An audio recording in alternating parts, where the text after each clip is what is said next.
Hello, hello, hello. It is me, your Tru Heel Phenom, SP3. We are back once again with Tru Heel Heat 83. On this edition of Tru Heel Heat, we're going to talk about all of the fallout from New Japan Pro Wrestling Dominion. And yes, there was a lot of fallout.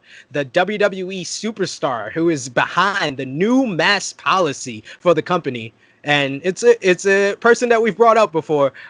Week 41 of the Wednesday Night War, including AEW Fight for the Fallen, as well as a preview and predictions for Slammiversary and the horror show at Extreme Rules. But let me introduce my co-host for this edition. We have the Tru Heel alcoholic himself, Mr. Top Guy JJ. Yo, wait, hold on. I'm missing my boo already. Like, Miss Krssi, where are you? Like, you know what though?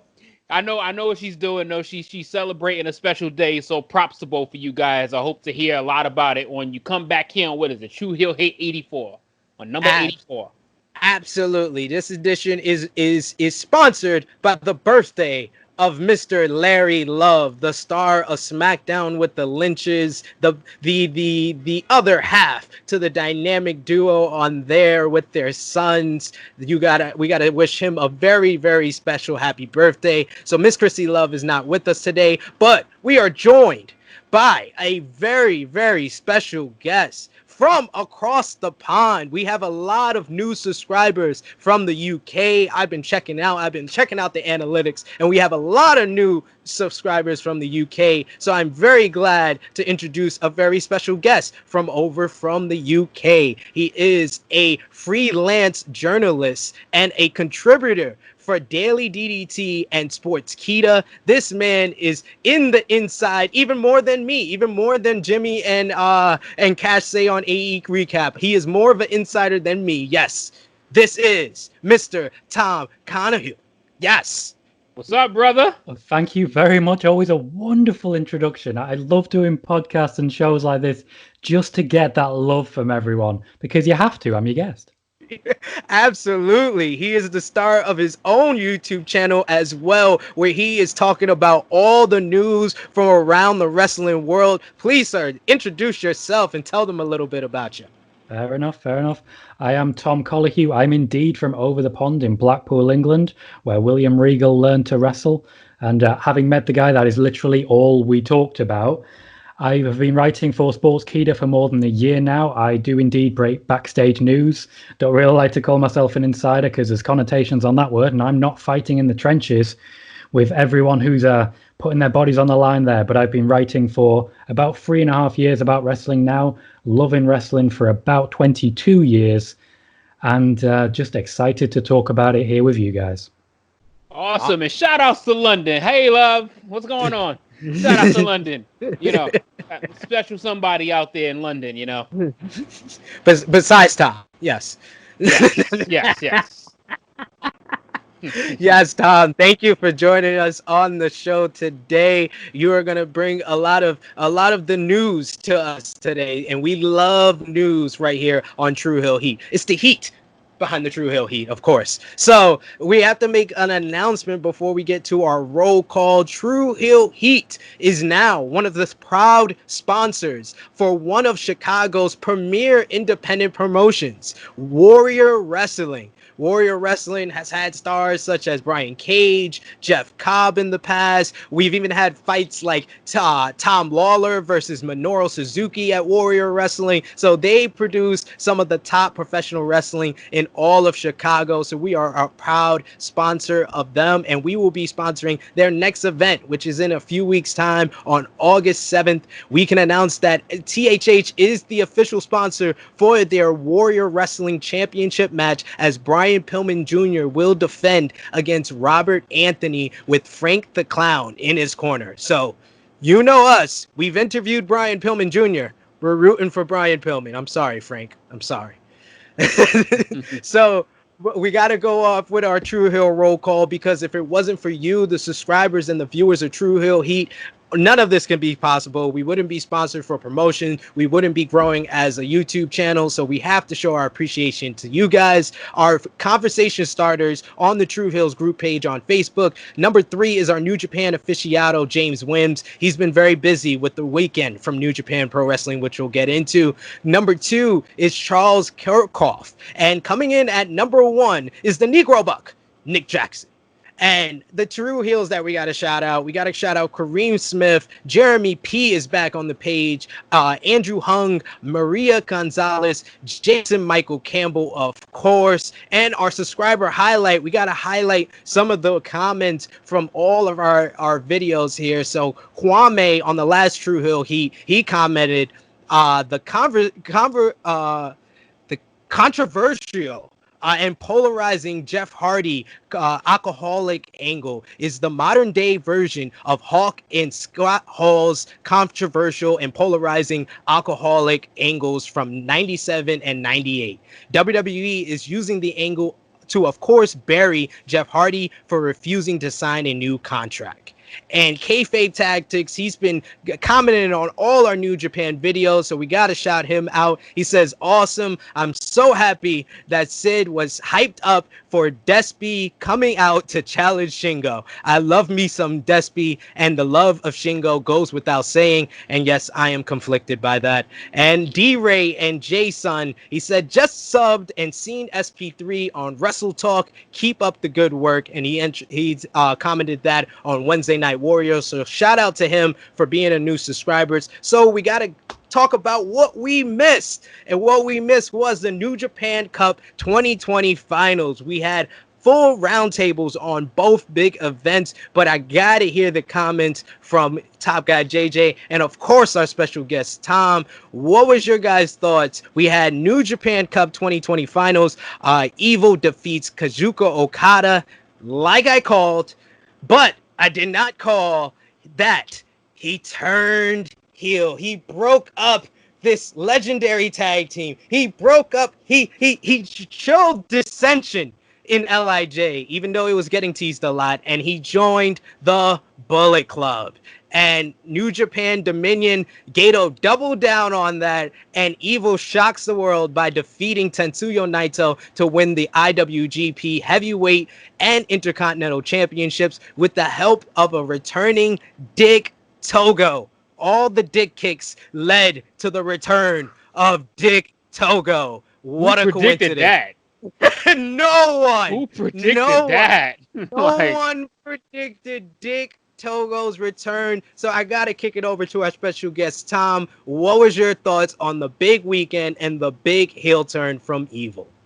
Well, first off, I'm not even sure Dick Togo predicted the return of Dick Togo. It was so out of nowhere. But that heel turn, Bullet Club is so depleted. They've got no Jay White. They've got no Kenta. They needed something just to keep them afloat. Evil is not the person I saw it being, I've got to be honest. Even though when it happened, it was such a beautiful moment, turning the fist into the too sweet and going for it. It came out of nowhere. It was such beautiful pageantry. And really, just the shock of it hitting Naito, that takes him out of everything that followed. They doubled down. They changed the whole outfit. They changed the whole entrance. They changed the music. Evil as we know it is gone. Everything that came before washed away. So they have certainly committed to this. That said, he's got his own manager. He's not being managed by Guido. So is he really invested in Bullet Club, or is he going to end up in a completely different team anyway? I don't know what's going on, and I'm very happy about that. Absolutely. It just got everyone talking, and that's what, like you said, it was something that they very much needed. What was your thoughts, Top Guy JJ? Yo, when you see New Japan knows what the fuck they're doing. That's it's literally, it's like who in their right mind? Like, first of all, I wanted Evil to make it to the finals to the cup anyway. But I didn't think that he would go ahead and controversially beat Naito for the double championship, and then the way and the manner in which how it happened, like you just said, it looked perfect. Like his look is awesome. I was like, yo, why wasn't this trigger pulled so long ago? He looks like a top badass in the company now. Like, oh wow. Like they literally just took one of their stables and just made him a top echelon in a matter of days. And you know what? I believed every second of it. I believed every second of it. It's something that was completely unexpected. It was not something that was forced down your throat. This just caught you off guard. And you was like, this is the wrestling that I used to love back then when I didn't know what the hell was gonna happen. Like I loved it. It was a perfect couple of nights for me. Experience and those two transgressions. It was so, and then my God, like most people, can anybody, like, just for the people that don't know who the fuck Dogo is? Well, Dick Togo is a wrestling legend. If you don't know who he is, we went in depth about it on our Dominion roundtable. J News is a big fan of Dick Togo. Yeah, God. I call him the Dick Togo of Tru Heel Heat. He is.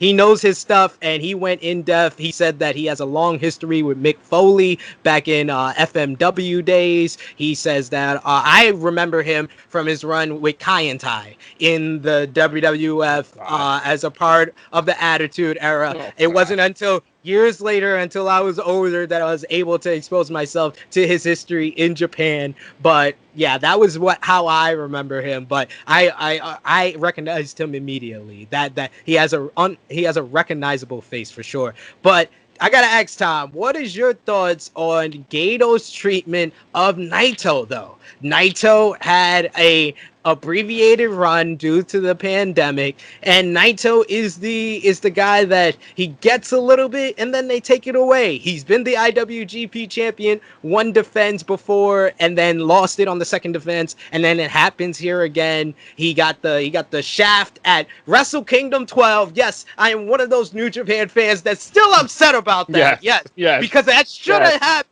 I understand the Okada push. And yes, Okada is a god to me now because of that title run. I understand the good that came out of that, but the bad that came out of that is that Naito still hasn't recovered to me. But what was your thoughts on Gedo's treatment of Naito over the weekend? Naito's had a very strange story, very unusual in New Japan. He's been divisive. He's had those moments, and in his time away, he learned so much, came back very different to what he was before. He's one of those people that are so reliably called upon, and maybe too reliably. Maybe he's one of those that they want him to be chasing the belt, and certainly there's a great storyline now between him and Evil that they can run with for a year if they end up in a situation whereby for the next year, they don't have everyone coming back. And there are some people we might not see come back to New Japan. We have to come to terms with that there are some people, their contracts are still going and they may look elsewhere. WWE are casting some envious eyes on some of those wrestlers, I tell you that. Jay White more than most, but obviously locked down for quite a while now. With Naito, yes, he was really crushed by what happened there. But there's a psychological aspect to this too, because he's been not just crushed in a wrestling sense, but crushed in an emotional sense. You can honestly look at that match and say he's come into that not feeling right, not wanting to win that match. It might just be a case of he didn't want to be there, to be completely honest. That's a possibility. I don't know the man. I can't speak for him in that regard. But there are so many different possibilities. From what happened at the end of that match, it looked like we might not see Naito again for a little while. I mean, that would probably be the best thing for his character at this point, and I think it leaves that lingering question of how does the other members of LIJ respond to Evil's turn? Because we've already mostly apparently. Because we've seen how Hiromu Takahashi responded. So what was your thoughts, Top Guy JJ, on Hiromu's response and him challenging Evil as the IWGP Junior Heavyweight Champion, challenging for both of the dual straps at Singoro Lord coming up in a few weeks' time? shit felt like I was watching an anime, yo. He was pissed. It felt like he was turned on by his master, yo. Like they know how to sell a story, boy. Oh my God, yo. And the fact that they probably went backstage after and just said, damn, that was good.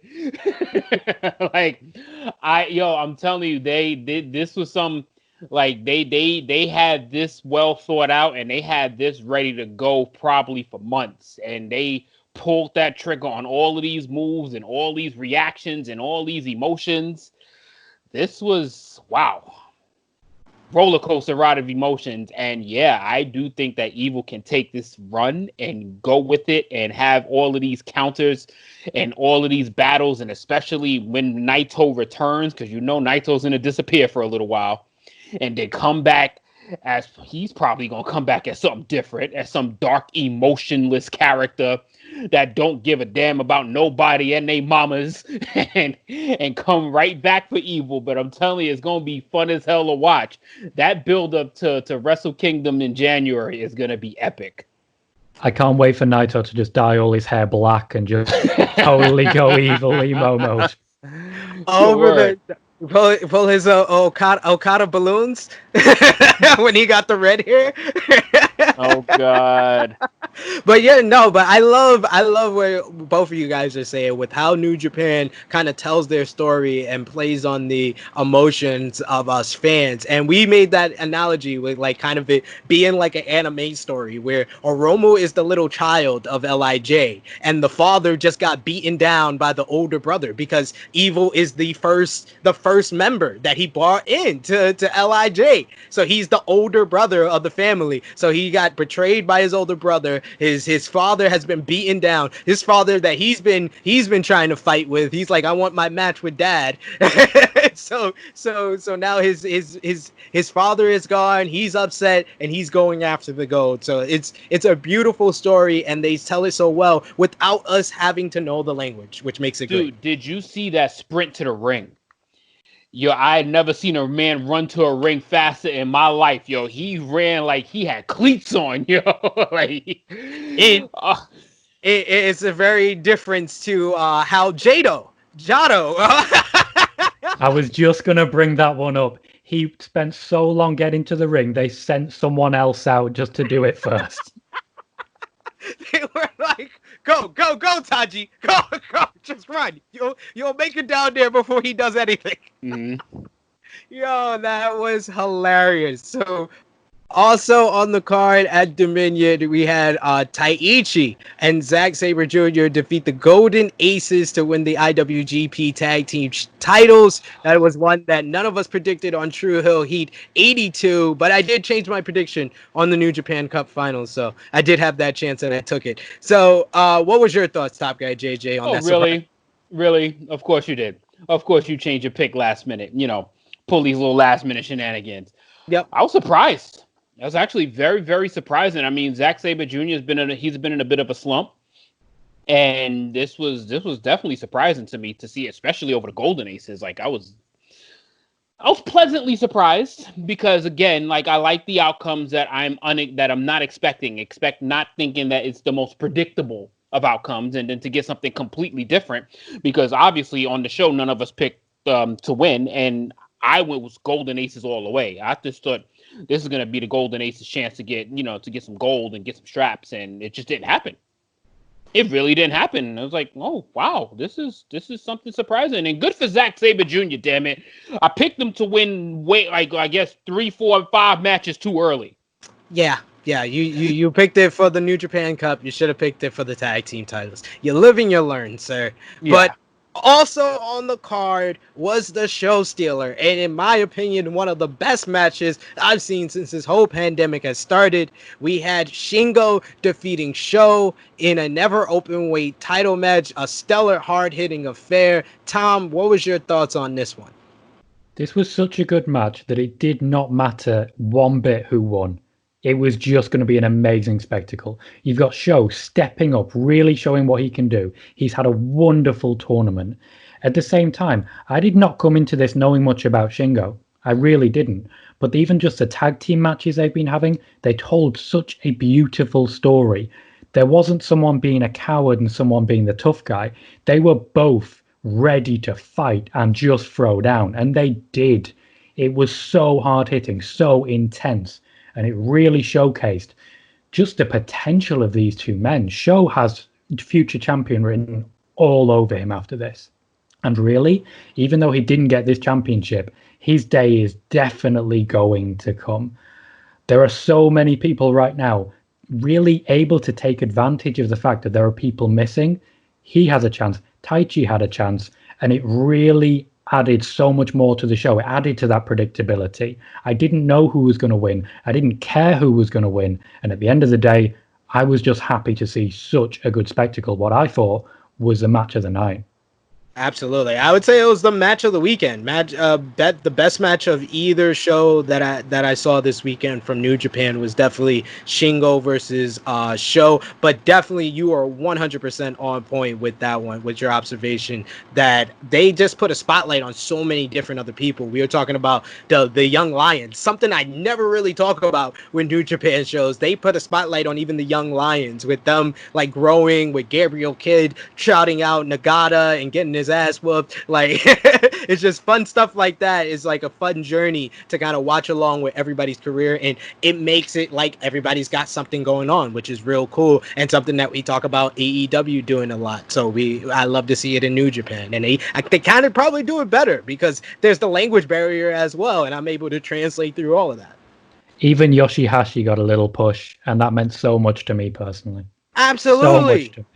I just wanted to see him do well. If not for his injury, he'd have been joining Bullet Club. I tell you, 100%, all the way. It would have been him. It would have been him. But I have to show love and shine light on someone you said that you liked beforehand, and that we shined a light on during our roundtable, Toru Yano. As I said during the roundtable, the best feud of the New Japan Cup in my eyes was Hiromu Takahashi versus Toru Yano. It was a story almost so many years in the making about a young lion growing up and still being scarred by a man that torturized him when he was a youth. It was so captivating. It really was. Even just seeing Hiromu come out with that helmet on, and just, you don't get moments like that anywhere else, where someone commits to the storyline so hard that they spend all of their time screaming, running, hiding, and on the other side you've got someone who plants scissors all over the arena. I kept waiting for another pair of scissors to pop up in the cup final or something like that. Just at some later point, Evil finds a pair of scissors and just takes advantage of the situation. I kept waiting for it. Shame it didn't happen, but I was very happy with what I got, including the part where he just shoved in an elevator. Absolutely. That was one of the best we finishes. Wouldn't see him again. After that, I just hoped we wouldn't see him again until he appeared just at the main event, just walking around the outside and going to the back, just in the background of a shot or something. Or when Taichi was doing the product placement, choking out Tanahashi while advertising at the same time. You don't get stuff like that anywhere else, I tell you. You know, they like you said, they fully commit to their characters, and it's so great. One other person that I gotta highlight is the person that interfered after the Never Openweight Championship match, El Desperado, as he attacked Shingo and showed that he was gonna challenge for the Never Openweight Championship. So that was all from New Japan over the weekend. But I just gotta say once again, no one gets the emotions like New Japan, it seems, like, because it got everyone talking, and so many people I didn't even know were New Japan fans were talking about this. So it's beautiful. I love to watch. I love to see it. So SmackDown, bring us back down. I just want to, before we go on a low for the show,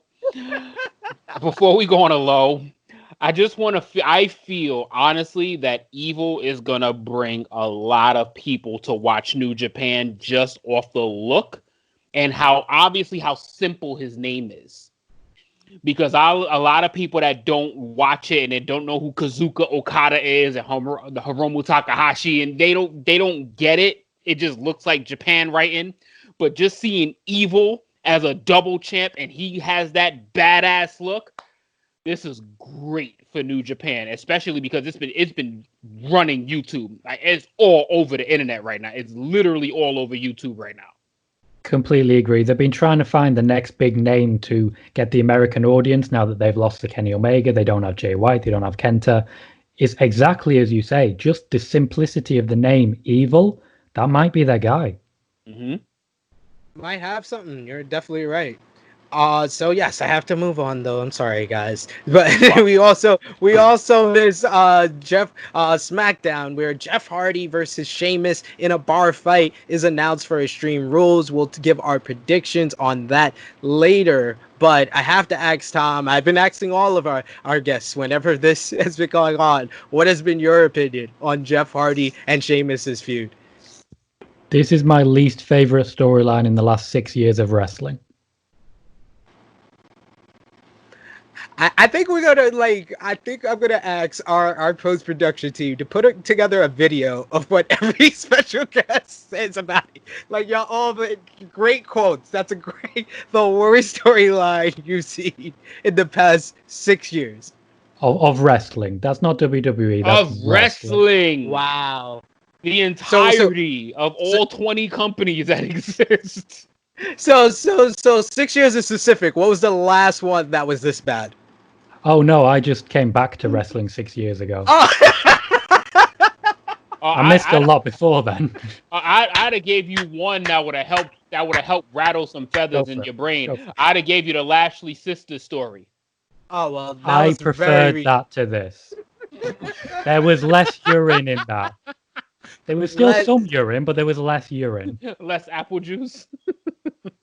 and less exploiting of someone's problem. So yes, I agree. This is it's definitely worse. I wasn't trying to one up you. I was just going muffling. Yeah, that wasn't great.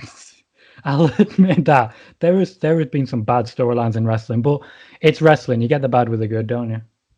Absolutely. That's definitely right. Thanks.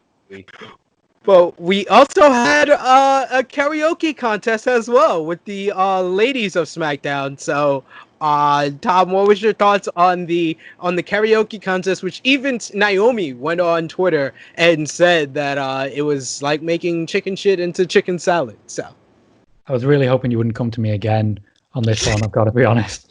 So, in my opinion, they have history of doing this back in the Attitude Era, but it would involve less clothing. So it was at least an upgrade from the last 20 years ago. But at the same time, this is still... If any of them had pitched it and wanted to do it and were able to actually sing, I would have been absolutely fine with that. If they were invested in doing it, but ultimately, this is just another way that they're starting a storyline. I like that the lower card of the women's division on SmackDown has a storyline now, but this isn't exactly the storyline I wanted. You can do better, even though, to be fair, the lower card on Raw essentially has bullying as a storyline. Well, can we get writers working on the lower card of the women's divisions? Just try, or just get someone from NXT, because they manage to keep every woman entertaining and in good storylines. Where are they when they need them? It's rough. But yeah, like you said, but overall Raw, it's a little bit better. It's a little bit better because in the main event, we had Sasha and Bayley defending the WWE Tag Team titles against the Kabuki Warriors in victory. Very good match, in my opinion. What was your thoughts on that main event, Top Guy JJ?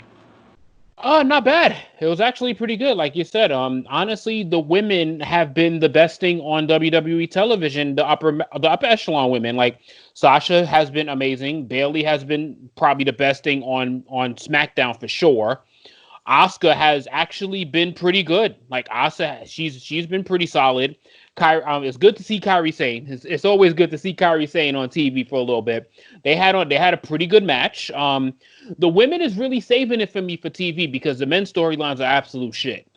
Now the actually got a little bit interested when I saw this little Dolph Ziggler Drew McIntyre friendship. The story is going to be more interesting to me than the actual match.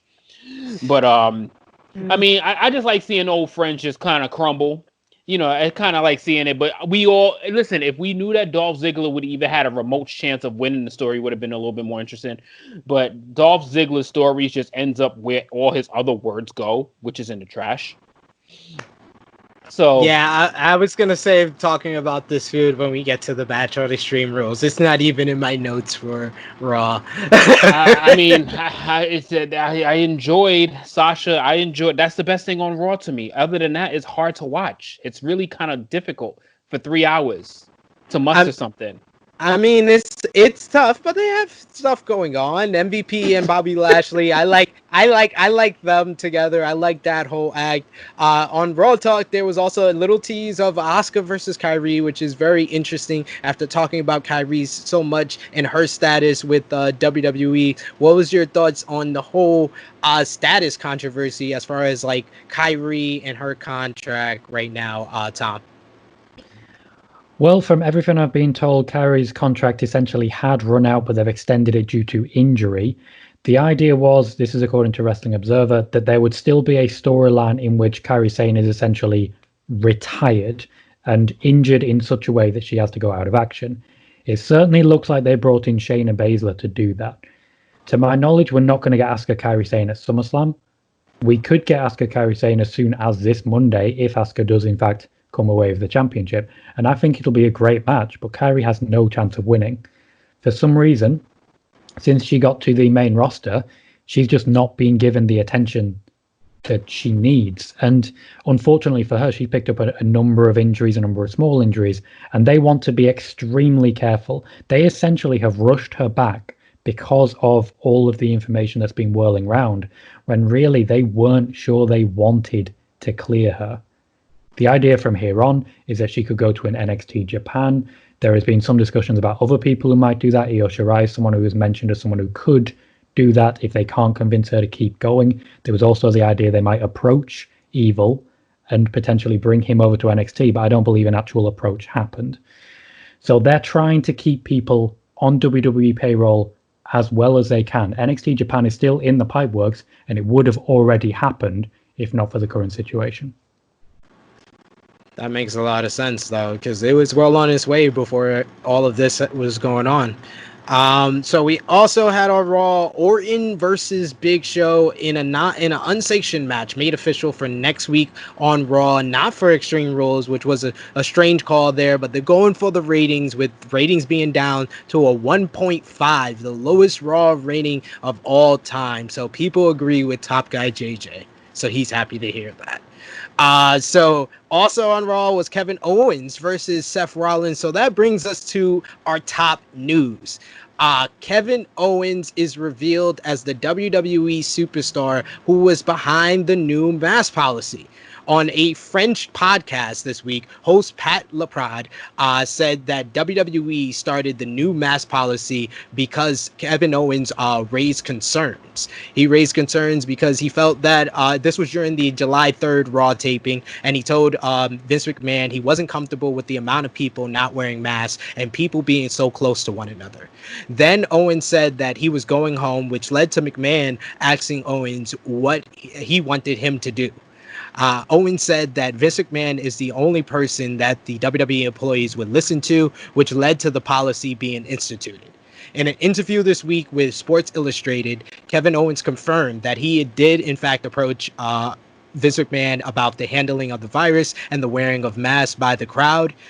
Owens said that now that he sees the measures the company is taking, both him and his family, his wife specifically, felt that it was the right time for him to return. As we talked about on THH 80, Owens' decision had a lot to do with his wife's grandfather passing away due to the virus. So what are your guys' thoughts on this revelation of Owens being behind the company's new policy? I'll start with you, Tom. Okay, well, I did mention this on my own YouTube on my review for last week's Raw, which I think was 6th or 7th of July, that it was Kevin Owens who was behind this. And this is someone who, Kevin Owens, from the moment he joined this company, he's had Vince McMahon's ear for the simple reason that he tries. There are a lot of people backstage who are scared to go to Vince McMahon with their concerns. Kevin Owens has never been one of them. And you see that in, for example, opting out of going to Saudi Arabia. He's chosen not to go at this point, but because of what's happened with Sami Zayn, because of what's happened in Saudi Arabia, and because of so many people doing it. And that number of people opting out is going up and up and up. Kevin Owens has always stood up for what he believes in, He believes in this, and he made things change. I will never stop giving people credit when they stand up, they are counted, and they make things change. He did. He definitely stepped up, and we were kind of like questioning the whole decision for him to leave and then come back. But he told it very concisely and eloquently in that interview with Sports Illustrated. So definitely, I would go out of your way if you haven't heard it or read about it before. Top Guy JJ, what are your thoughts on Kevin Owens being behind this? Kevin Owens is probably going to be my WWE hero for the handling of how they mishandled this whole damn debacle with the coronavirus with them, because if they don't seem to want to acknowledge it, they didn't want to think that this thing existed, and now with the poor handling of it and the lack of testing and the lack of the social distancing without wearing masks, which we've been adamantly calling out week after week after week on how crappy this company has been handling this, and to get somebody that appears to be as serious as Kevin Owens, this is the best thing so far that the WWE has done in response to acknowledging that this thing actually exists. Because they've been very dull-minded to this whole thing ever since it seems like it's been started. Like, they were willing, for God's sakes, to hold freaking WrestleMania at Raymond James Stadium until they were literally told, we're not letting you go there. So, finally, if they're listening, finally, Kevin Owens seems to be somebody that I believe in enough that can actually make a difference in the handling of how this company addresses the whole social distancing, the whole protocols aspect of keeping people safe. So, kudos. Good move. I'll give them credit when they make a good move, but God, they're going to get the free when they get a bad one. But this was a good move to me. So I know, Tom, you got some news as far as like Vince McMahon. I know you've shared it before, you've reported it, but you could share it with us right here on Tru Heel Heat about Vince and him, kind of his decision-making process as far as this handling of the virus. Well, I'll give you a rough timeline based on what I know here. So when things initially went south, they started with temperature testing. To get in the building, you had a temperature test, and that was pretty much it. So my YouTube channel is in its relative infancy. I had about 60 followers when 6 days before they announced that WrestleMania would be at the Performance Center, I said, we're going to have a closed set WrestleMania. Now, that didn't get picked up at the time, but at the same time, the same person told me Vince McMahon has been asked to shut it down, and he said no. Same person told me again, after WrestleMania, he's been asked to shut it down. He said no, it's too important for the country. Now, with the announcement that a new person had been confirmed positive with COVID in the crowd that they brought in, he was asked once again, once they realized the scale of the situation, can we shut it down? The answer once again was no. It is vital. The country vital. Needed WrestleMania. This has been confirmed since by members of his board who have been interviewed and said that Vince McMahon, they refer to him as our leader, wants to keep this going for the good of the United States. Yo. He wants to present a distraction from the ills of the world with wrestling, and he definitely presented that distraction, and at the same time presented the ills of the world. Because how many people have got it? Last I checked, last I was able to find out, the number is approaching 40 people.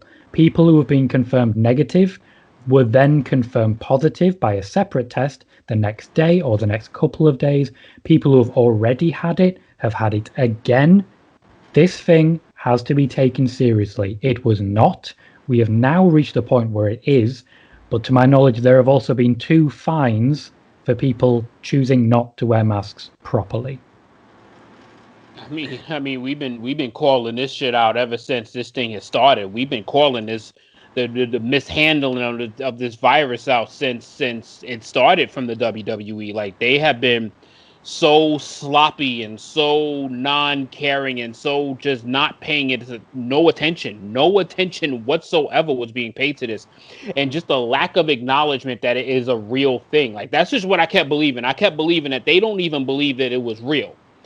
And the fact that it wasn't harming their entire roster, it might have gotten one or two people, they didn't take it seriously. So now they got maybe like 5% of their staff infected by this thing. Hopefully, this is the moves. And hopefully Kevin Owens is the start of a movement that spreads like wildfire and people actually takes this thing as serious as it's been for the past 4 freaking months.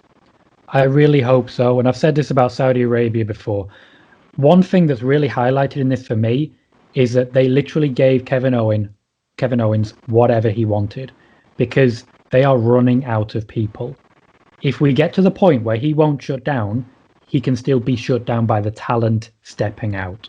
The talent have the ability right now to opt out of being there. We're not seeing Daniel Bryan on SmackDown right now. He's had the chance to go home. What we are seeing right now is people stepping up for what they believe in. And if people follow that lead, follow the lead of a Roman Reigns, follow the lead of a Sami Zayn, you can shut it down without being in charge. Because you've got to remember, you've got to decide what is more valuable, putting on a wrestling show or the health of you and the people around you. Yeah. I mean, but this right here is just proving how much talent the WWE has, that they just feel that these big stars and these, like you named, these names that you just named, these are big stars that are kind of like standing up and deciding to sit out. Daniel Bryan, Roman Reigns, Sami Zayn, who was the Intercontinental Champion. So these are guys that had opportunities and had chances, the main event of WrestleMania, and they're deciding to sit out.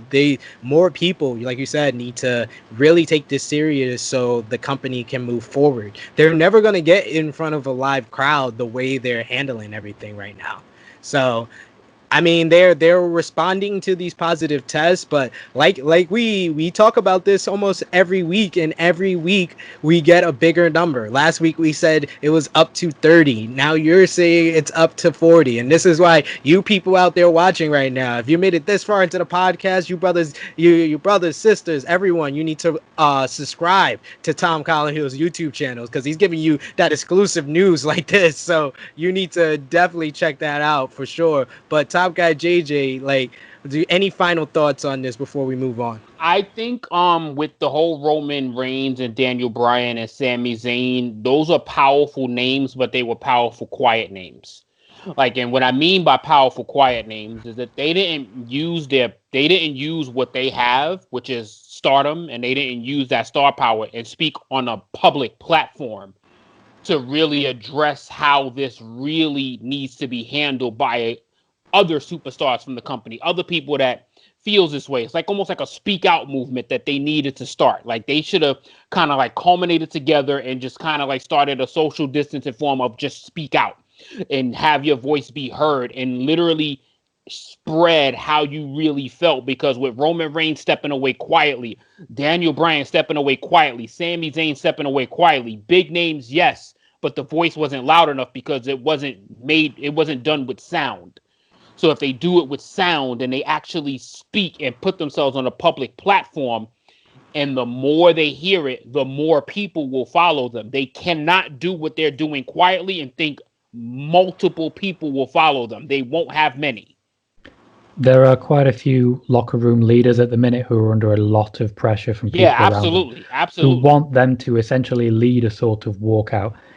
To my knowledge, those people have no intention of doing so. Right, and the thing is that they can't. If they do it together, you can't fire them all.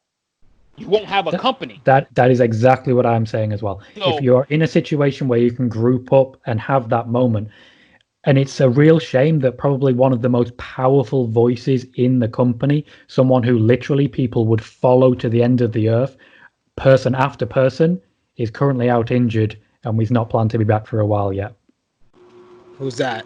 That is Xavier Woods. That is... Probably true. He has a platform to do it, and that's the thing. He has a platform to do it. He would have used he would have used every platform that he could have possibly. He has over almost 1 million subscribers. His up, down, down. He would have been able to spread that word very, very quick, and the way he speaks would have spread. It would have went across, and a lot of people would have followed him.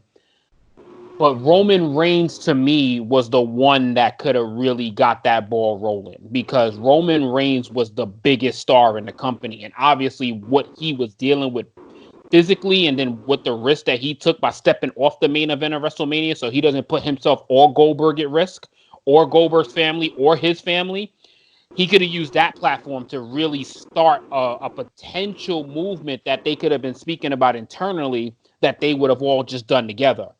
But, everybody handles it a little differently. And Roman was just looking out for him and his family. So I was like, I totally understand the way they did it. But it's like, if you want that type of power movement, you really got to do it on a public platform so more people can hear you. Just going to have to be an annoying journalist right at the end here and point out we unfortunately have no idea what these people, what their views are as to COVID, whether they want to work or not, even if they step out. I did mention Xavier Woods there. I have no idea what his thoughts are, whether or not he just wants to get back to work regardless of the situation. Yeah. So unfortunately, just had to step in and be journalists. Yeah. We just talk opinionated, man. We don't speak on what we know about them. We just speak on what we think, because we see what we see on TV, and we see who's a powerful one. So we just speak on what we feel, what can be done, not what should and what they should do. I completely appreciate that, but there is a lot of people who follow me who seem to misinterpret some of the things that I say. So I just have to. You gotta set the record straight, good brother. That sounds like wrestling fans. That sounds like wrestling fans. You gotta set the record straight, good brother. You gotta do that. And I always say this is our unfiltered opinions. It is not the facts. We share. We give you the facts off the back, and then we give you our thoughts on them. And that's what we do here on Tru Heel Heat. So yes, our next topic is, of course, some of your favorite time of the week, where we give you the ratings. And I'm gonna look it up right here on camera because I don't have it written down. Say word. Yes.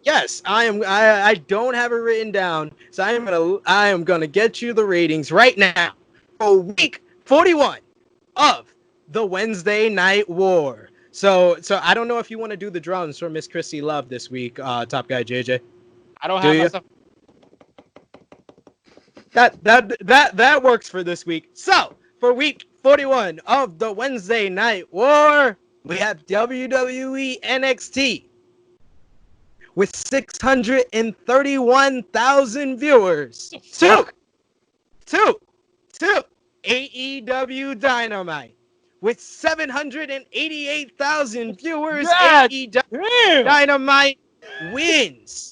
It gets back on the winning streak after a 3-week losing streak. AEW gets a W once again. And I'm just going to look at their rating and assume they won the key 18-49 demo.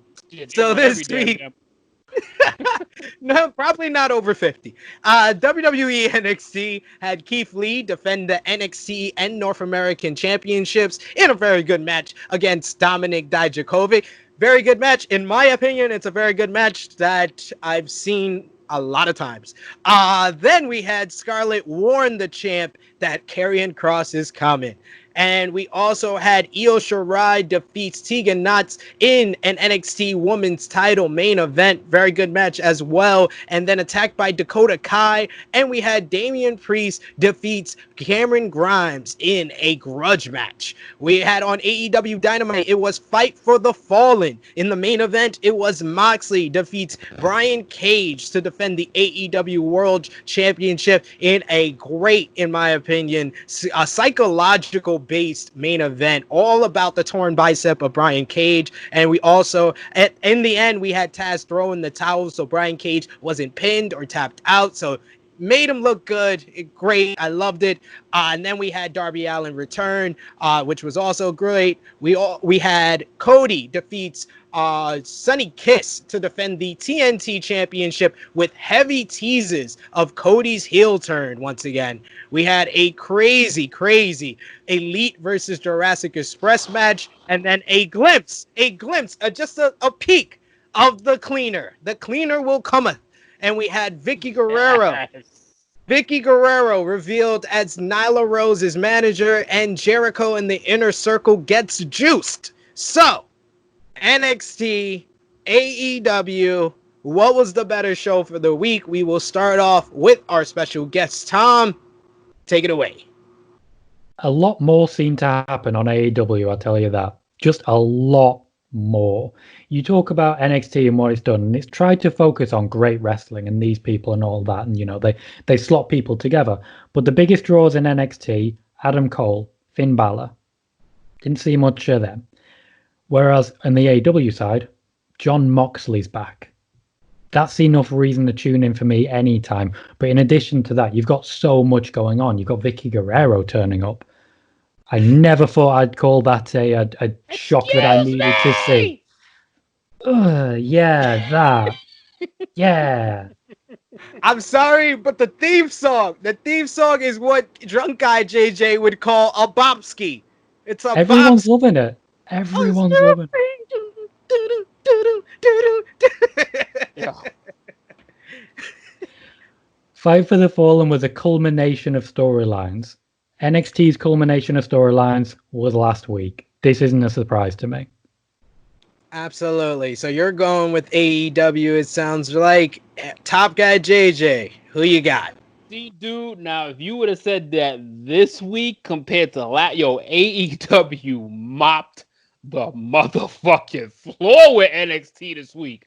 Oh my, I barely watch NXT, I literally, like, there was something happening in every single segment to AEW last night, and it was top to bottom. It was an awesome show. Like AEW usually has a very high bar. This one here, to me, this is one of their finer episodes that I can recall for the past few weeks at least. This was a phenomenal show. Like we got teasers of Cody, we got teasers of Kenny. I don't know. I'm gonna leave that crazy match to you, but that fight between FTR and the Lucha Bros did not make me realize that the Lucha Bros can participate in a fucking slugfest. Like, oh my God, that was a hard hitting, boy. Like that, that shit gave me chills watching that fight because it was sloppy. That's what I like. It was sloppy. Like they had so many messed up spots, but the hits were just like pow. Like them shits was like, they made up a botch spot with a hard ass hit, and it was so perfect for me. It was like, this is wrestling at its worst and its best. Like this was awesome. And then like, oh Lord, that seeing Kenny is starting to snap, boy. Kenny is starting to snap, and just the juicing of Chris Jericho after he told him he ain't gonna get that rematch. AEW just fucking killed it last night. They killed it yesterday, man. NXT ain't have a fucking chance. Like you guys said, I gotta piggyback on what you guys said. AEW definitely had a lot more going on. Like I wanted to write more notes from what happened from NXT, but I was like, none of these are really headlines. Legado El Fantasma sitting in some lounge talking about their legacy and talking about how dumb Drake Maverick is. I agree with them, but they're heels. I don't get it. So I like the stuff that I did mention. I'd like the Keith Lee and Dijakovic back. Like I said, I've seen it a lot. I've seen it a lot. This was the highest stakes, and it didn't feel like it. It just didn't feel like it was there. Just 1 week after him winning the title, it probably was a little too soon for that, in just my opinion. Especially it being in the middle of the show, threw it off. I was like, this is for both titles. This should be the main event. Like I get the push of the women, which I love, and that Io Shirai versus Tegan Nox was one of the best things on Wednesday night, in my opinion. Those two women are two of the best in NXT, and probably two of the best in wrestling, in my opinion. Tegan Nox, I underrated. She's very talented, and she's one of the best baby faces when it comes to selling someone else's offense, because she made Io Shirai look like a beast last night, and Io Shirai hasn't looked like the beast that I remember too much from Stardom, too much. So she looked like it in this match, and I love Tegan Nox's performance. But yes, AEW won this week, and the best part about it was the glimpse of the cleaner. That's the I said it on AE recap. They blended the two storylines I've been enjoying the most from AEW. FTR versus the Young Bucks, and as I call it, the ballad of Hangman and Omega. It's all about the story, and everyone thought, and all of this from the beginning, we all thought Hangman was turning heel, and he's the only member from the Elite that really hasn't teased a heel turn yet. He's kept the same energy. He's kept the same energy all year long. The same energy. He's the only one. He's the only one, really. What's been your thoughts on this storyline, Tom? I haven't been keeping up with it as much as I would like, to be completely honest. I haven't watched as much AEW as I would have liked, but I obviously know a lot about what's going on, because you can't get away from it. You can't get away from how these two came together. You see so many little skits of them sat in the back, like, what is going on here? They deliver in the ring. And in addition, Hangman Page is entertaining when he's doing absolutely nothing. It's the most confusing thing. That's something that you'd always say about Kenny Omega, but he's taken the back seat essentially his whole time in AEW so far. He's been writing storylines for the women's division. He's been writing storylines for the tag division. He keeps forgetting to push himself. If now's the time, I'm ready for it. Absolutely. I think I said it on the Revolution review and probably on here. I feel like a heel Kenny Omega is our next AEW World Champion. I feel like... Go ahead. Yeah. You know what I was going to say? What it feels like, though, is that everything Kenny Omega, even though he's been on the back burner, it feels like what he's been doing has been important till this day. Like, he's always kept himself in relevance and things of importance. Like, whether it was chasing the gold, whether it's trying to put some jobbers over and make them look good, building stars, he's always seemed to have been doing something important, which is Kenny Omega has been phenomenal, because it's like, yo, they could put the title on him whenever. Yeah. Like, he's main evented 3 of the few pay-per-views that we've seen from AEW. He main evented both Double or Nothings as well as Phil Gear with Jon Moxley, and they left a lot of meat on that bone. That's that feud of Moxley and Omega. So when they are not on the both baby faces, they are on the heel and babyface side. I think that is going to be perfect. They also ripped a lot of meat off those bones, man. Come on. Oh, yeah. They teasing us, man. They teasing us. They giving us that New Japan tease, man. I love it. I love how Tom took that alley and he ooped it. But I'll tell you, though, the only thing that would have made, honestly, NXT a little bit more interesting for me is if they would have went with the Dijakovic line with him and Keith Lee, they should have made it non-title, and then they should have at least made Dijakovic at least pull off an upset on Keith Lee to make it seem like it's building to something else. But that title match right away, we knew that it was a dub. Like, it was a dub right away. It was a very last-minute decision. Yeah, Lee and Dijakovic wanted to make it happen. It wasn't something originally planned for that week, but they needed to fill the slot. They went for it, and that's why it landed in the middle for a bit of counter-programming. Yeah, but for the title, like, we knew, it's like that's like the most predictable shit ever. Just trying to get viewers, man. Just trying to get viewers. It was a good counter-programming move, because their history, and then you had on the Elite and Jurassic Express at the same time. It was a good move, in my opinion. I just felt like it was just off. It just came off a little bit off. Even when I watched NXT on its own, it was still a little bit jarring to me. So WWE news, we had Rusev announce this week that he has tested positive for COVID-19. This follows his wife, Lana, announcing that both of her parents tested positive. Thoughts and prayers to their family. Any thoughts on that from either of you guys? No, it was pretty obvious that this was coming, man. Like, it's just like literally just carelessness by that company over there. And so, like, I get that, Lana she probably had no symptoms, and she probably handed it off to the parents, unfortunately. And then Rusev, like, honestly, obviously, Lana has to have it too. So it's just unfortunate that the company isn't really taking the measures to make them aware of things that they have, because they might not even feel it or know it. They might just be working out like normal and have it and be carriers of something they are completely unaware of. With Miro and the efforts he's been making to try and get signed elsewhere and try and get back into wrestling, the efforts just that he's made on Twitch to try and put himself more out there, it's a real shame. This comes at a very bad time when he's really actually picking up so much momentum, even just as an on-screen personality. He's showing what he can do. These little things like Twitch, you can see Dakota Kai do it, Adam Cole do it. It's a great way to say to WWE management, this is who I am when you just let me go. When you just let me do my thing. That counts for anyone who's a free agent as well, such as Miro. So it's a real shame this has happened now, just as his no-compete is coming to an end. Yeah. I feel for the guy, and I feel for everyone who's suffering with it. Now, hopefully prayers out to Miro, and I hope that everything goes well and he recovers. But honestly, once he recovers from this, he's still going to be a very big fish in the free agent market. He is still going to be sought after big time. I don't think this affects him. This just delays it. Yeah, I agree. It probably delays more than anything. So shout outs to Miro, and our thoughts and prayers to that family over there. So we also had Charlotte's WWE return in doubt this week, as this week on Twitter, she discussed the reasoning behind her absence. She's having a surgical procedure to fix an issue from a previous procedure. And Wrestling Observer Radio also reported this week that Charlotte has a reality TV show deal in the works, while Ryan Satin of Pro Wrestling Sheet says it's a scripted show on a big network. So any news or notes from that you have, Tom?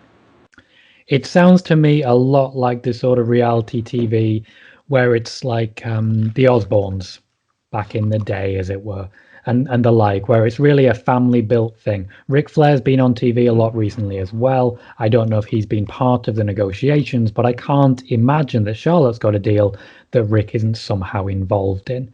There is a TV deal on the table. Whether or not she takes it at this point, we'll have to see.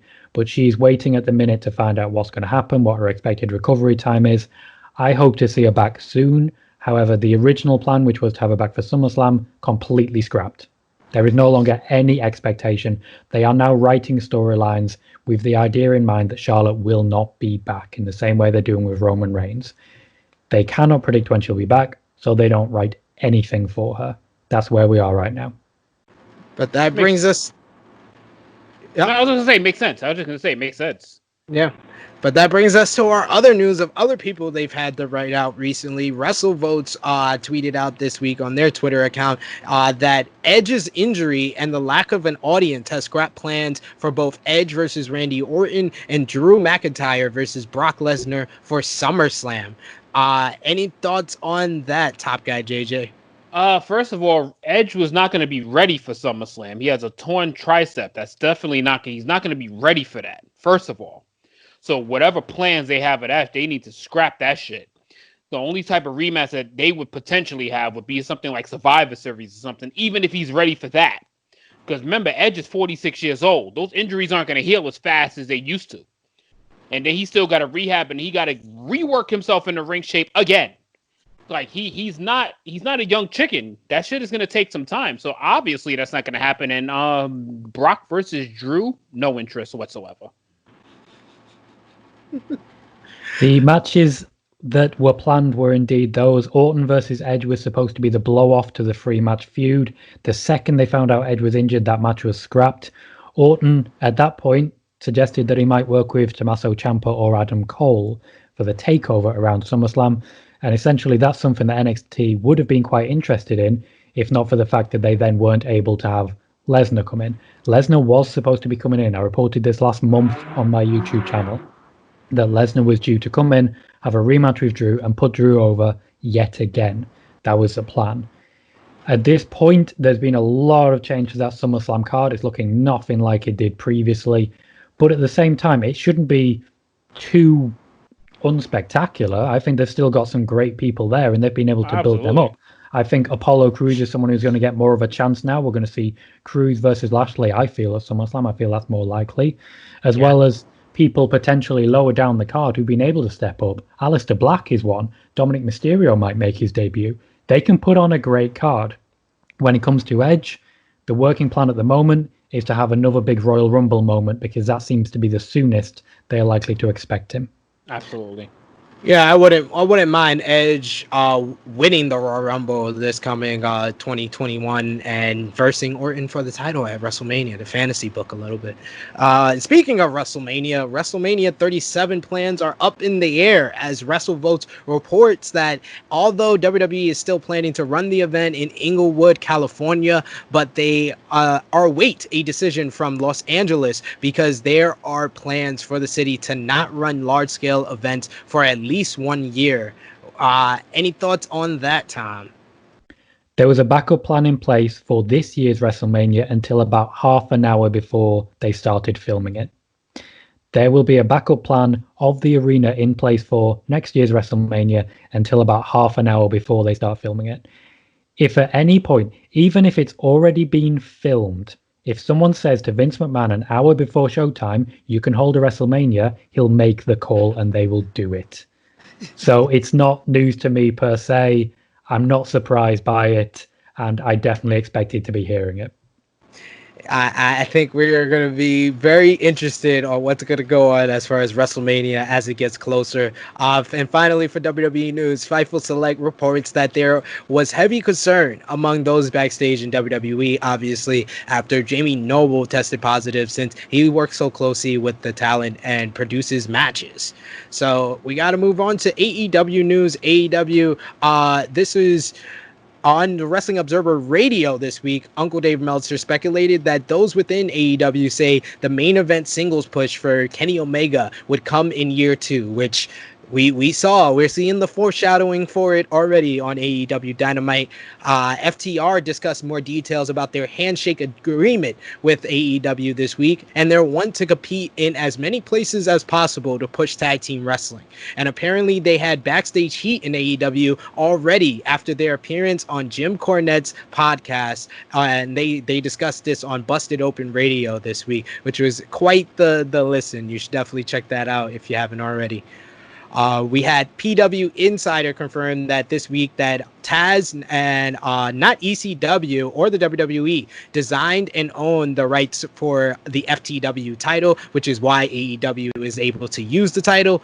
And in both WWE and AEW News, Wrestling Observer newsletter reported that one reader, which is an Emmy Award voter, revealed that Raw, SmackDown, and AEW Dynamite have all been nominated for the Emmys in the Outstanding Structured Reality Program category.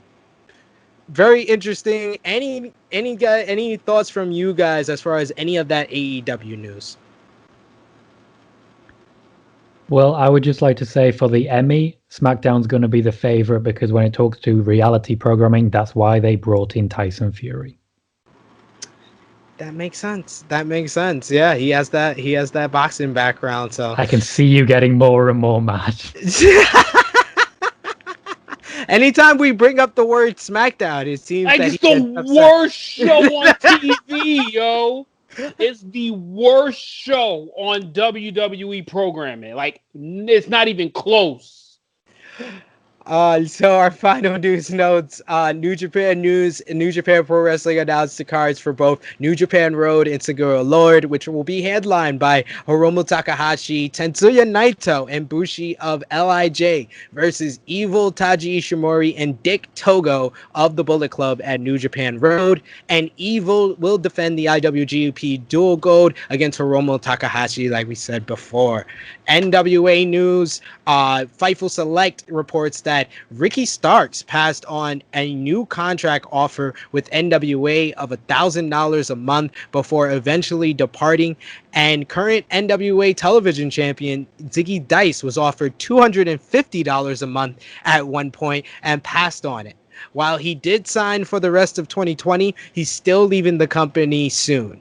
His deal was originally up for negotiation in September. I know you were all on ROH last year for their money practices and how much they were paying talent. So I gotta hear your thoughts, Top Guy JJ. So why can't wrestlers get respect, Joe?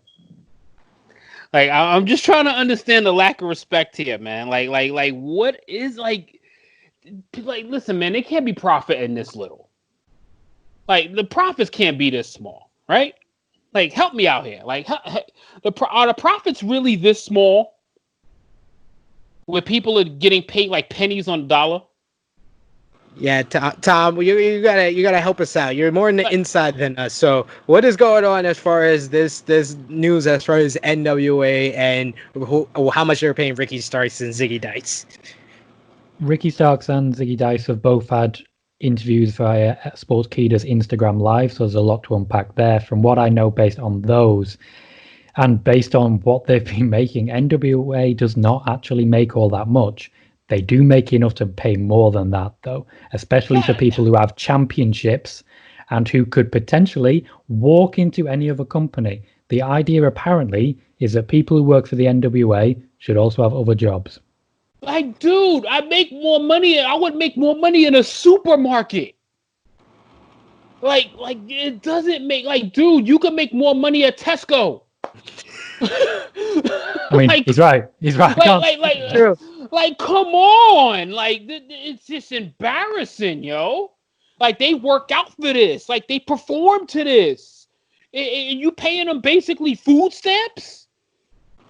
With this becoming public knowledge, don't be surprised to see a bit of an exodus coming, because as soon as people start talking money, people start realizing they're underpaid. Oh, my God. It's it goes across the wrestling world. Like, it won't stop. It won't stop with NWA. This is not 1990.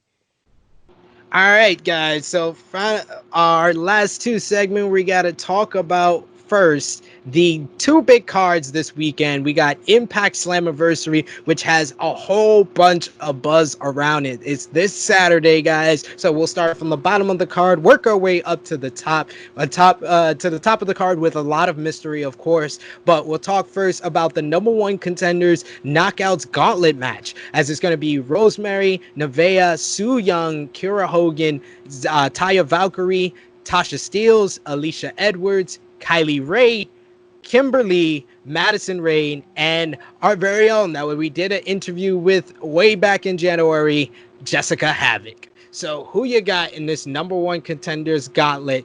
Who will verse either Jordynne Grace or Deonna Purrazzo, who are in the title match later on in the card? We'll start with you, Top Guy JJ, because you got the most inquiring face. God damn, that's like the whole roster. I'm going to go with crazy-ass Rosemary on this one, man. Like, you know, you got to love some Rosemary. I'm going to go with Rosemary on this one. I mean, I was kind of itching to Taya, but I'm going to go with Rosemary. Tom? I would say Kylie Ray. I think it hinges on the match later on in the night, but I think while you're with a good shot with Rosemary is evergreen. She can compete with anyone at any time. Kylie Ray, I feel, has got the right demeanor to be the first challenger for someone new. Mm-hmm. Yes, I agree that this pretty much ties in with the championship match prediction, but I am going to go along with that. I feel like Kylie Ray, they have a little story building with her and Susie, which I think she's also in the match. I think I didn't mention her. I believe she's also, Su Yung. I just call her Susie now. I distinguish the two characters because I'm into that little story and their little friendship, but I'm going to go with Kylie Ray there. Impact X Division Championship match. We got Willie Mack defending against one of Impact's newest stars. He says he's going to be the Phoenix Division champion, Chris Bay. So who you got in this one, Chris Bay or Willie Mack? We'll start with you, Tom. I remember in a conference call, Cody Rhodes really putting over Chris Bay because it's someone he really wanted to work with. Impact got the signing. Now's the time to pull that trigger and push. I'm sticking with Chris Bay. Top guy, JJ? Yeah, man, I got to go with Chris Bay on this one, man. If he's somebody that's a hot commodity that they put in word out, Willie Mack, you got to take the sell, brother. You got to take the sell. Yeah, I think that Willie Mack it will be more of a babyface transitional champion. We had the young heel in Ace Austin that he won it from, and he's going to lose it to the young heel in Chris Bay. So we got the Impact Tag Team Championship matchup. It's going to be the North versus the I think they called it the Frog and the Scorpion.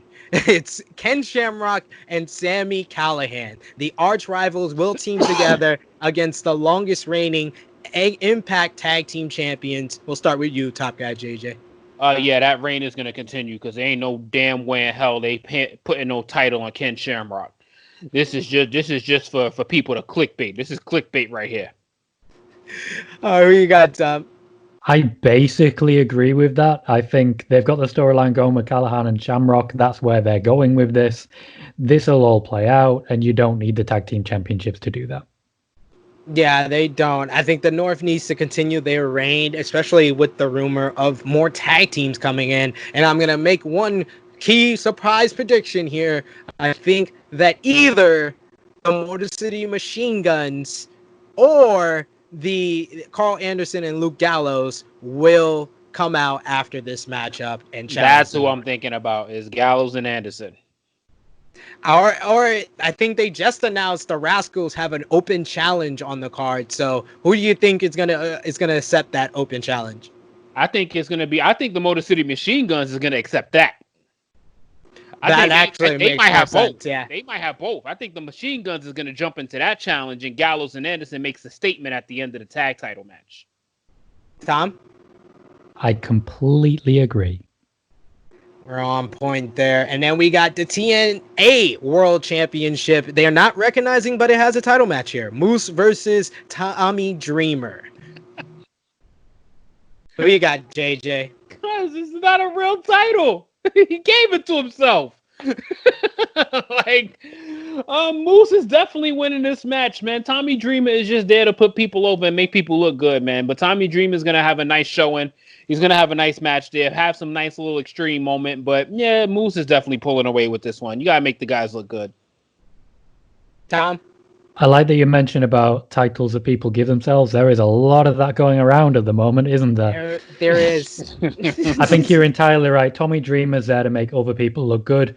Moose is getting the right level of attention. He's finally getting a proper top-level push, and he's going towards great things. Now's the time to really keep that going.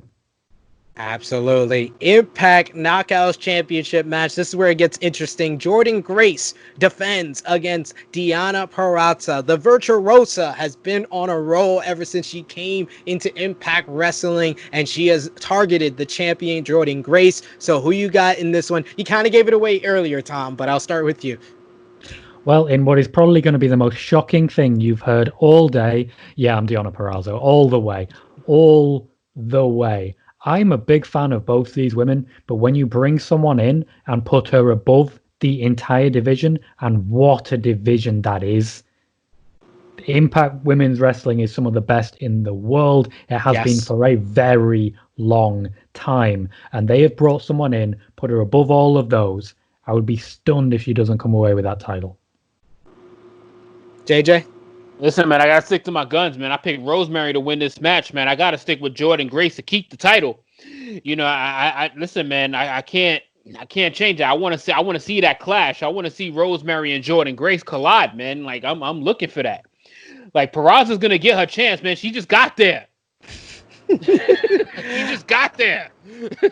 I think this is another case, like I said earlier with Willie Mack. Jordynne Grace was a good transitional babyface champion, but there needs to be the next heel dominant champion in Impact Wrestling, and that's Deonna Purrazzo. So I think she gets the victory here. And Impact World Championship matchup. This is the one that has a lot of buzz around it, as it will be a new champion crowned. Ever since Tessa Blanchard was released from the company, they decided decided to make this a fatal 4-way match with Ace Austin versus Eddie Edwards versus Trey Miguel of the Rascals versus a mystery opponent, which they have teased is a former Impact World Champion. So, who do you guys have as the mystery opponent, and who do you have to win? We will start with you, Top Guy JJ. I am going with the return of EC3, and I'm going with him becoming the new TNA champion. Impact World Champion. Impact, whatever you want to call him. Whatever you want to call him, EC3 returns, and he becomes the Impact World Heavyweight Champion. Tom? EC3 returns and becomes a new Impact World Champion.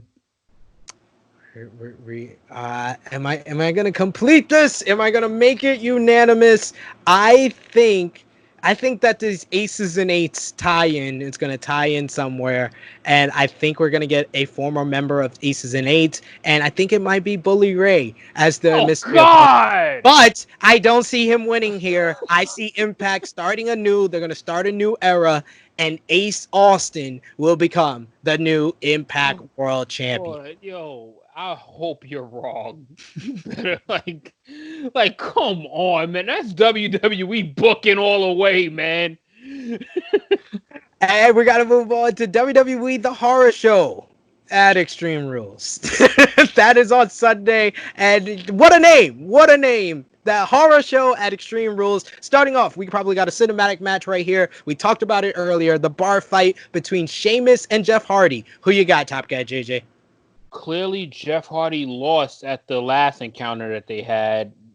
Jeff Hardy's been shitted on for the entire time. Jeff Hardy's got to come away out of this debacle as a winner. He has to. Tom?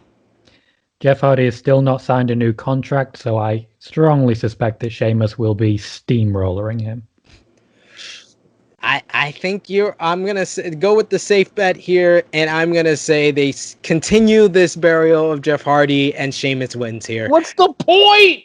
What's the point of the story if you don't get no victory? I think the point is the burial of Jeff Hardy. I think I'm getting it now. Eye for an eye. The matchup that has the world talking. Seth Rollins versus Rey Mysterio. Your thoughts on the match type as well as who you think's going to win, Tom?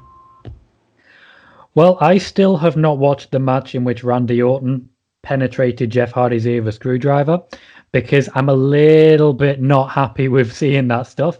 I don't want to see someone's eye get pulled out, but if it's going to happen, let's make it Seth Rollins losing this one because I'm pretty sure he'll look very good in an eye patch. Top Guy JJ. I hope they both lose. I think they both have with this stipulation. Like, oh my god, like this is the makings to be one of the worst matches in the company's history. I guess we got to pick a winner here. Rey Mysterio, you already lost your eye, bro, so I'm pretty sure that they'll figure out a way to just continue that eye work, and, you don't have a contract anyway because you ain't signed, so I'm going with Seth Rollins on this one. I'm going to agree with you, and I'm going to go with Seth Rollins to win this one and Rey Mysterio to go off into the sunset. WWE United States Championship match. Who will own the blinged out title as Apollo Crews will defend against a person that owns the blinged out title, MVP? Who you got, Top Guy JJ? Dipset. You know what I mean? I'm definitely going with Apollo Crews to keep that. He got to keep that strap for the next month. You know what I mean? He got to keep that. MVP ain't let him touch it since he fucking earned the shit. So, he got to get his reward come Extreme Rules. Apollo Crews all the way. Tom? That belt was made for Bobby Lashley. That's the match I'm seeing at SummerSlam. Apollo Crews comes away this month. A placeholder for the blinged out title before it gets to Bobby Lashley. I agree. Apollo Crews wins. SmackDown Women's Championship match. We got Bayley, one of the MVPs on WWE main roster right now, versus Nikki Cross. Who you got, Tom? Have you ever interviewed Nikki Cross? No, I have not. I hope you get the pleasure. It is one of the most joyful things in the world. It's going to make me very sad knowing that Bayley's going to be retaining. She seems like a joy. Like, honestly, absolutely. She's on my wish list. She is definitely on my wish list for sure. Top Guy JJ. As much as I would love to meet her, ain't no way in hell she's winning this match, Bayley.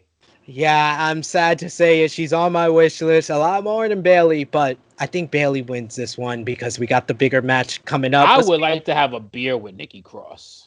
Absolutely. You would have a great Like, time. she looks like a blast to hang out with.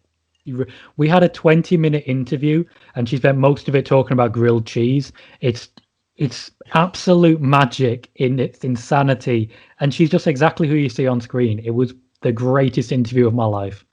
I am smiling from ear to ear just hearing about it. I'm going to definitely check that out. Raw Women's Championship match. Asuka defends against Sasha Banks. This one is the match a lot of people are looking forward to the most. I'm going to predict first here, and I'm going to go with Asuka to retain thanks to Bailey. Who you got, Top Guy JJ? This match hurts my heart, man. Because, my heart, my mind, my want is for Sasha to pull this off. Like, I want 2 belts Banks more than anything. You know what? Fuck it. I'm going to take the loss here if this happens. I'm going 2 belts Banks, baby. They got to pull a trigger on her at some point. At some point, Sasha's got to win. This is it here. She's the hottest she's been in like 3 years. Give her the damn 2 belts Banks moment. Even if it's for 1 week. Why not, right? Tom? They've given her the belt for 1 week before, and I don't think anyone was particularly satisfied with that. I think you haven't factored in WWE booking when you say she's going to win because of Bailey.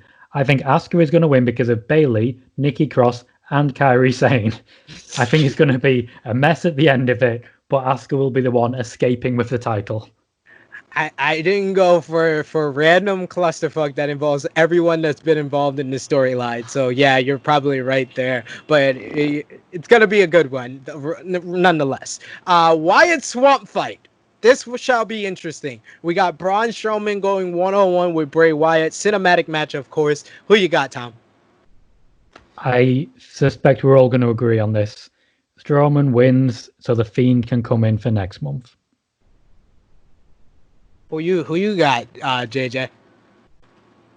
You know how I feel about how they handle Bray Wyatt. Same. This is exactly why Bray Wyatt is gonna, unfortunately, I think, win this match. Like, they mishandle him in every way. He should lose this match, which would draw the Fiend out, because the Fiend is a powerful one. But for some reason, Bray is gonna win this match, and then the Fiend is gonna be mad, and then he's gonna come and haunt Braun Strowman, and this is gonna be the SummerSlam match where the Fiend actually wins the title. I don't understand it. I have never understood the booking of Bray Wyatt, and I will not understand it after Sunday, and I will not understand it after SummerSlam. The swamp match goes to Bray Wyatt for some reason. I'm going to go with more interference in this one as well. And I think Bray Wyatt gets the win thanks to the Fiend. I heard this theory on Wrestle Talk recently.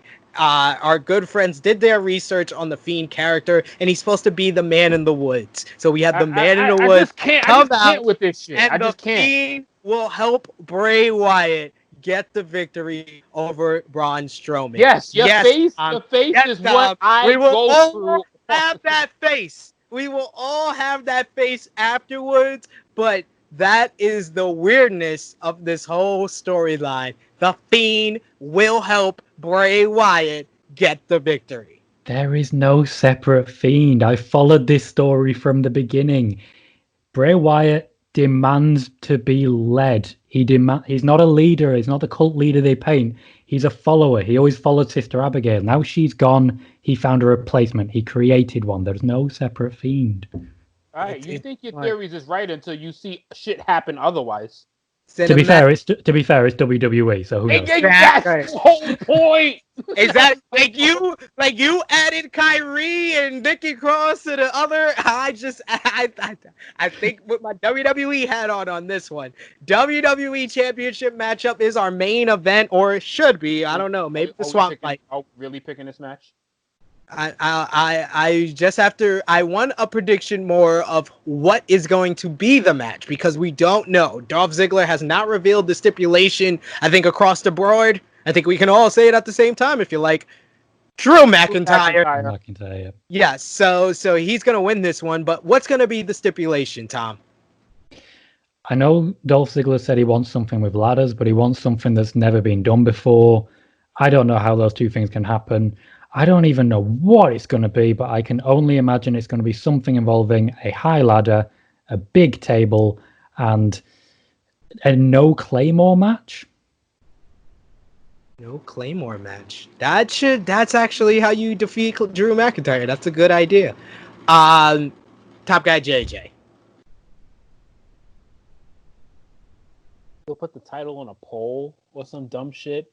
Oh God. Like so he can run and go get it. Like like this is gonna be an awful choice of a stipulation. Like whatever he picks, it's not gonna work. It's gonna be whack. No one's gonna care.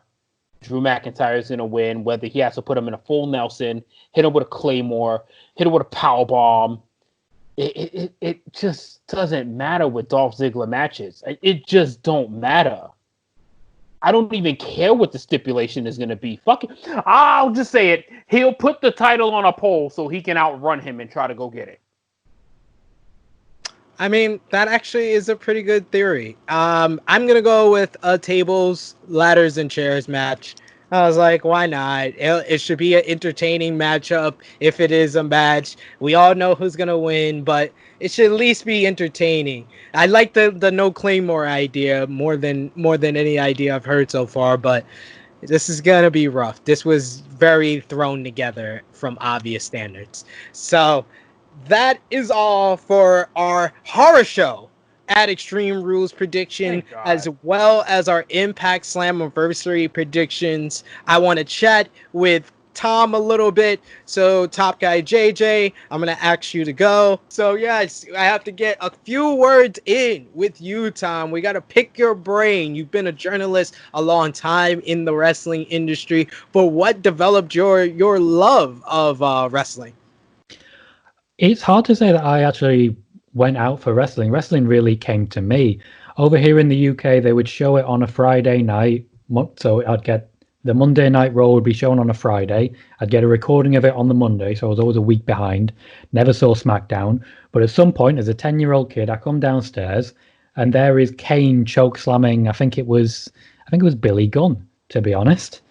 I think it was Billy Gunn and winning the tag team championships, and I was hooked from there. It's funny, we mentioned Kai and Tai earlier. It's the exact same episode, my first episode, as the Unchoppy Your PP episode. One of the most epic angles, and we have a show on our YouTube channel. It's called True Rewind, where we are going back in time to the beginning of the Monday Night War, and we're reliving everything from the start, from both shows, deciding what's the better show, and the pay-per-views. So that is one I am very much looking forward to, good sir. So who are your favorite wrestlers or favorite matches that you ever seen?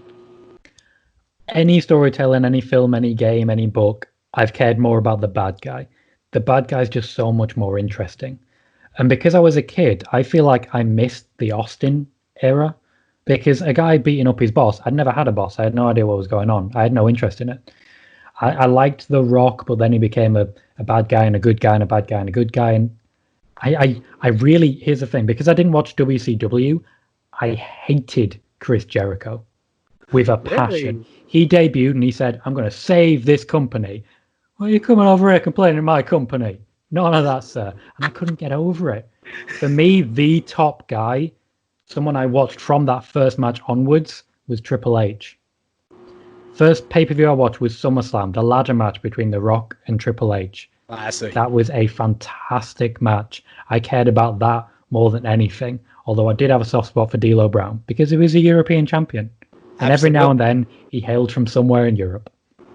Great finish in that match with Val Venus on the show. I remember that's one SummerSlam I remember like the back of my hand. You could just say the guy on the card and I know who he went against. Oh, absolutely. Do you remember the hair versus hair match? Oh, absolutely. Where the Clippers didn't work that well on Jeff Jarrett. Remember Howard Finkel doing the crotch chops? Oh yes, yes. Legend. Howard Absolute legend. Fecal in the DX shirt. We had ICP's great performance of the Oddities Which theme they've cut song. out. They Oh, they cut out did. on the network. It's gone. I am going to flip, or we have to relive that on True It is Rewind. gone. No, really? Really? They got rid of it. I watched it recently for a review, and just because I watch it every couple of years for the nostalgia, and it is. Yeah. They just cut it out. You need Now- you need to tell me your next review, sir. I love reliving stuff. I am one person that's what we created this whole concept for True Rewind. I love the old stuff, and it brings back the casual fans because they remember what they fell in love with. So, what would you say is your greatest, like the best show that you've ever seen altogether? Ooh, that's a tough one. There's been some quite good shows recently. I try and think back to some Attitude Era ones, but there aren't any. I mean, I've seen some great Attitude Era shows, but the cards were all over the place. You'd get like good wrestling at the end, and then it'd be a mess earlier on. I think back to Judgment Day 2000, when it was The Rock and Triple H, again, The Rock and Triple H in the Iron Man match. But if I'm picking one show, top to bottom, fantastic wrestling, it's an Iron Man match again, WrestleMania 12. Bret Hart and Shawn Michaels. They also had Diesel against The Undertaker. They had Goldust running away from Rowdy Roddy Piper, and that was also the pay-per-view debut of Steve Austin. Very memorable stuff on that show. That is my significant other's favorite pay-per-view that she ever saw. So she's well in agreement with you on that one. From the Attitude Era, it's ironic you said Judgment Day 2000 because the first pay-per-view I remember that I thought of when I said top to bottom a great show in my opinion was Backlash 2000. That was also main evented by The Rock and Triple H. One of the best Attitude Era car crash type of matches that you can always remember and go back to, and all the odds against Rock and the Austin return. Great stuff there. So how did you get into the journalism field in professional wrestling? I was a journalist well before I got into the wrestling journalism field. I've always been just really interested in journalism by and large. I like interviewing people. I like asking questions. I like the endless pursuit of fact. I like the fact that in any sort of journalism, people can say to you, okay, this is this and this is this. And there isn't two sides to every story. The sky is blue, the grass is green. That is really that simple. The idea that opinions and perspectives shape everything, it's not actually accurate. There is an objective fact, and it's our job to find it. Now, for a while, I was a music journalist, and for a while, I was political a little bit, but I've been a writer since I was 6 years old. I've got a couple of novels self-published on Amazon. I'm working on a large fantasy epic, as it were, but I'm not good enough to write it. And everything I do works towards that. At some point, at the end of the Attitude Era, I stopped watching wrestling. My family moved across the country. We just weren't able to watch it. And I didn't really get back into it until I moved into this house just after coming back from a visit to Florida. After the biggest holiday of my life, 2 weeks in Florida in 2015. I came back, I sat downstairs, I had my PS4 all set up, I just got it. Yeah, I initially bought it for a flat I was in. I didn't have the internet, and I had the game Destiny, so I just couldn't play it for about 7 months. Yeah, and because of that, the WWE Network was right there, so I started watching. And we've talked about him earlier, but I watched so many matches. It was Cena and Owens, Battleground 2015. It was Lesnar Rollins. Good matches, sure, but I was skipping through them. I didn't know these guys. Yeah. And then Bray Wyatt made his entrance. And I'm back. And from there on, I'm thinking to myself, okay, I'm back. I'm watching wrestling now. Can I make a living doing this? 2016, I sat down, I wrote out a plan. So from a 3-year plan, 17, 18, 19, to become a wrestling journalist. At the end of that 3 years, I wanted to make $1. That was it. $1 that I didn't pay back into anything. In June of the last year, I got picked up by Sportskeeda, and I've been making more than $1 for a while now. So it's worked out. But I have to give credit to Wade Keller, PWTorch. Yeah. I had 62 followers on Twitter. I sent him an email saying, can I write stuff for you? And he said, okay, what do you want to write? The rest is history. That's awesome. Beautiful stuff, man. And that shows your drive to accomplish something and set through with your plan. So I love it, man. Tell the viewers at home about your YouTube channel and where they can get your book as well. I want you to mention that Amazon site, man. Got to make that money, man. Fair enough. Amazon is just literally search my name, Tom Colohue. Colohue spelled Colohue. And that is my YouTube channel as well. Literally just YouTube/C/Tom Colohue, all one word. My YouTube channel is fairly new. If you look back to my old videos, they are terrible, which is, I think, expected. And it was just me after, I think, TakeOver just before Survivor Series last year with my phone, recording something, no editing, literally just holding it right there and then uploading it because I thought eventually you've got to start. So I did. And now here I am. I've got a rough schedule. Tuesdays and Saturdays I do Monday Night Raw and Friday Night SmackDown reviews. I put exclusive news in those. There's a few times when I've made news videos and stuff like I mentioned 6 days before they said that WrestleMania was going to be closed set. I mentioned that WrestleMania was going to be closed set. That didn't get picked up by the major websites, but if you go back, it's right there. I mentioned AJ Styles moving to SmackDown after WrestleMania. I mentioned that in January.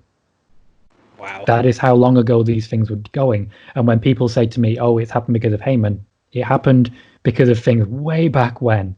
It's all there. It's all easy enough to find.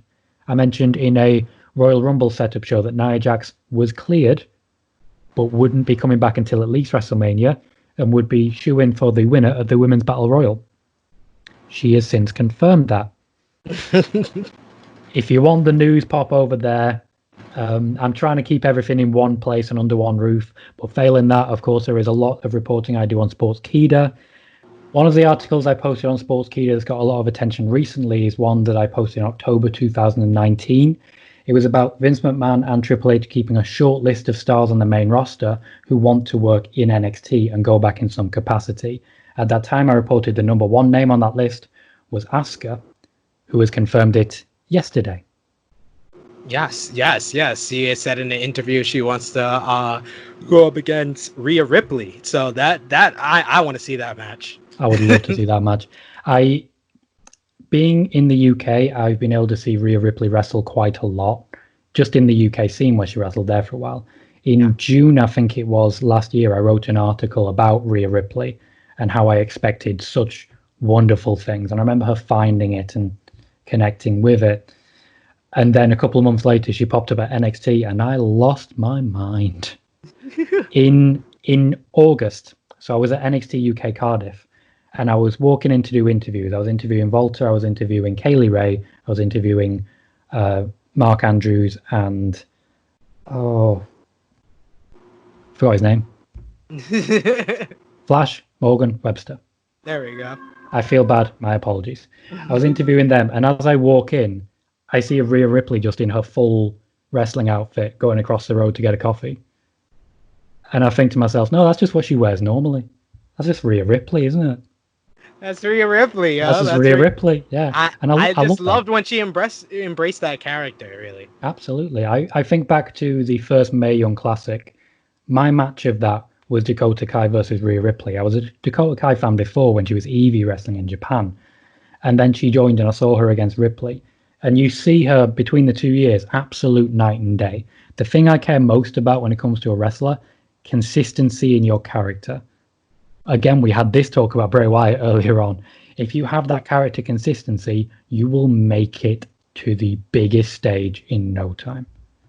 She's going to be there very soon. I think she just has unfinished business in NXT. Probably another run around with Io Shirai 101, and then she can move up to the main roster. So you're a busy man, sir. You're doing a lot on your YouTube channel. So definitely check that out, guys. That's in the description below, as well as the pinned comment for this podcast right here, as well it is in our description for our audio version of the podcast as well. So definitely check this guy out. He is breaking the news. We give you the unfiltered opinions of wrestling fans like yourself. He's giving you a little bit from the backstage. This man's got an ear backstage. He doesn't have a foot or two, but he's got his ear. I like it. I dig it. Anything else you want to plug before I close things out, good brother? My latest YouTube video, it went up at the time of recording, literally as we were recording. It is a look on, is AEW a threat to the WWE? I get this question a lot. I wanted to assess what it meant ratings-wise, talent-wise, and business-wise. That should be a very good breakdown right there, because I think it's a different answer for each of those when you kind of think about it. But I love it, and I'm gonna love to see that. I'm gonna check it out, so I know you guys will as well. You also got to check out our lineup for our YouTube channel. A new Wednesday Night Warriors is up right now with Chris G and Romeo breaking down WWE NXT as well as AEW Dynamite, as well as you can get a full breakdown of AEW Dynamite with AE Recap with Jimmy and Cash, and I am on there as well. I give my thoughts on each and every match, how the show went, and I'll give you a little spoiler. We had different opinions. Yes, Angry Jimmy is back with us, folks. Our full coverage and review of both New Japan Cup 2020 finals and Dominion Roundtable is up right now. Our final Dark Side of the Ring Season 1 review for the Fabulous Moolah featuring Lucy T WWE is up right now as well. We got Season 2 premiere of Going Raw with Drunk Guy JJ, his full review of WWE Raw this week with Tru Heel Josh. That's up on the channel as well, so check that out. And this weekend, we got 2 huge pay-per-view roundtable reviews for Slammiversary and the horror show. At Extreme Rules. That's my best interpretation of that ad. I just had to do it once. I love how everyone noticed that scream a week late. It was there the whole week before and nobody noticed. No one said a word until this week. No one said a word until this week, but I just had to do it at least once on this podcast. Yeah, so thank you. You can check us out on Facebook, Tru Heel's group page, as well as Tru Heel Heat, our podcast page, as well as where we break the news, and Battle Club Pro, our New York City-based promotion, as well as our Chicago-based promotion, Warrior Wrestling. Check them out on Facebook, Twitter, and Instagram. Same with Battle Club Pro, Tru Heel Heat. We are at Tru Heel Heat on all your social media platforms, and check out Wrestling Travel on all those social media platforms, as well as their YouTube channel. Please subscribe to them, as well as our good brother, our very special guest for Tru Heel Heat 83, Tom Colohue. I'm gonna have his name in the title for this Tru Heel Heat, so it's no excuse. He should see some difference in his subscribers after this. We're also gonna have a separate interview with the Q&A that you heard on this podcast. We're gonna have that as a separate video as well, so check him out. Definitely, this good brother deserves your support. And My Battery is Dying YouTube channel for Marcus Cash, Jimmy Macaram's YouTube channel. You can check out our audio version on iTunes, SoundCloud, Anchor, Spotify, iHeartRadio, wherever you listen to your podcast. So until Tru Heel Heat 84 next week, I am signing off for the good brother, Top Guy JJ, who you can check out on Instagram at TruHeel_Top Guy JJ. And Miss Krssi Luv, who is missing on this podcast, we send our shout outs to her. Check her out at Miss Krssi Luv_. And of course, our very special guest, Tom Colohue. Any final words for the folks out there? Just a big thank you for having me. I've loved the atmosphere and the energy you guys bring, and I really look forward to joining in at some point in the future. Thank you. I have already put in my mind, we need you for an episode of True Rewind, good brother. You seem like the perfect person to get in our DeLorean and go back to the Monday Night War. I would be more than happy to. That sounds like a great night in to me. I love it. So signing off until Tru Heel Heat 84. It is me, your Tru Heel Phenom SP3. Until next time. Peace.